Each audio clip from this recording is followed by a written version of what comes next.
Buenas tardes, amigas y amigos. En Etimolomagia, espacio donde hablamos brevemente toda la semana acerca del origen de palabras y expresiones procedentes del latín y del griego. Trataremos hoy 3 términos de nuestra rica lengua castellana, diversos entre sí, pero a la vez estrechamente relacionados por referirse todos ellos en la actualidad a conceptos de índole teológica. Comenzaremos comentando la voz estigma. En principio debemos decir que proviene directamente del griego stigma, sustantivo neutro de la tercera declinación que el latín heredará sin cambios. El significado básico para esta palabra era el de picadura, pasando pronto a designar, sin embargo, a aquella marca hecha en la piel con un hierro candente que esclavos o criminales padecían para indicar su estatus o bien el crimen cometido. De ahí el sentido posterior de estigma como nota infamante. Actualmente en el diccionario de la Real Academia vemos 2 significados para esta palabra. Por una parte, marca o señal en el cuerpo y por otra parte, desdoro, afrenta o mala fama. En efecto, cuando hablamos de estigma social, hacemos alusión al conjunto de las actitudes y creencias desfavorables que desacreditan o rechazan a una persona o a un grupo de ellas por considerarlas diferentes. Esto tiene importantes consecuencias sobre el modo en que los individuos se perciben a sí mismos, por lo que se trata de un proceso que devalúa a la persona. Si nos centramos en el campo de la religión, en el cristianismo vemos la referencia a los 7 estigmas de Cristo, es decir, las heridas infligidas a Cristo durante su pasión, en las manos o en los pies por los clavos, en la cabeza a causa de la corona de espinas, en el costado, haciendo referencia a la herida de la lanza, en la espalda por la flagelación y en el hombro por el hecho de llevar la cruz a cuestas. De otra parte, a lo largo de la historia de la Iglesia, se les ha llamado estigmas a las heridas sangrantes que han aparecido y que siguen apareciendo en el cuerpo de algunos santos y santas en la cabeza, el costado, las manos, semejante a las que presentaba Jesucristo tras su tortura y muerte en el monte Gólgota o Calvario. En segundo lugar, comentaremos la curiosa palabra anatema.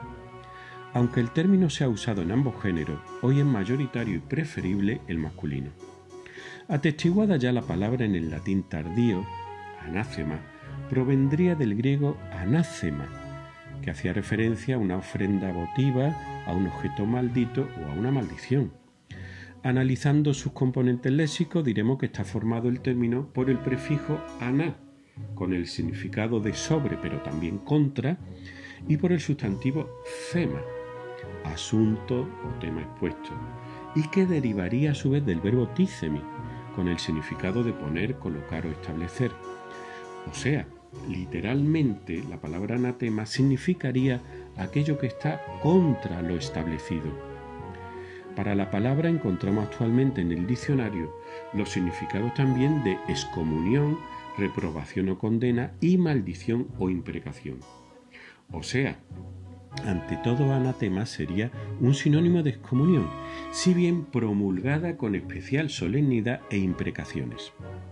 Profundizando en su carácter teológico, diremos que se trataba de una sentencia mediante la cual se expulsaba a un hereje del seno de la sociedad religiosa, tratándose de una pena aún más grave que la simple excomunión, que ya sabéis que hacía referencia a la prohibición de recibir la comunión. Y es que en el caso del anatema el individuo no solo era desterrado, sino que era a su vez apartado y maldecido. En tercer lugar y en último lugar comentaremos el término herejía. La etimología griega de la palabra nos dice que proviene de hairesis, que significa elección, cosa elegida o plan, relacionada con el verbo haireo, que significa coger o escoger.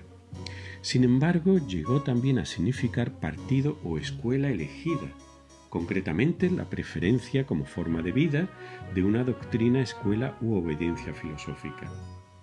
En latín se utilizaba ya para designar a una secta o disciplina. El caso es que ya en griego en su origen podía indicar una elección particular frente al consenso de la comunidad. Lo cierto es que este término pasó tras la muerte de Jesucristo a designar especialmente a una secta religiosa o una disidencia en el cristianismo primitivo. Particularmente tenemos, este sentido en la obra de Ireneo contra las herejías, en latín adversus aereses o en griego kata haireseum, y que ya fue escrita en el siglo II después de Cristo.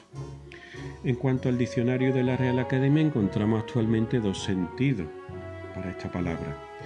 En relación con una doctrina religiosa, la herejía sería el error sostenido con pertinacia, señalándose como términos similares apostasía o heterodoxia. En segundo lugar, sería una sentencia errónea contra los principios ciertos de una ciencia o arte. Bien, y ya que nos ha salido un poquito más arriba la palabra apostasía, me gustaría comentar este curioso término. Pues bien, vendría del latín apostasia y a su vez del griego antiguo apostasía, y que sería ni más ni menos que sinónimo de herejía. Los componentes de esta voz serían apo, con el significado de fuera de, y stasis, colocación o puesto. O sea, que la apostasía haría referencia ni más ni menos que a salirse del orden impuesto, haciendo concretamente referencia a la negación, la renuncia o la abjuración de la fe en una religión. Bueno, y hasta aquí hemos llegado, amigas y amigos. Os deseo una feliz semana. El próximo domingo volveremos a las andadas etimológicas.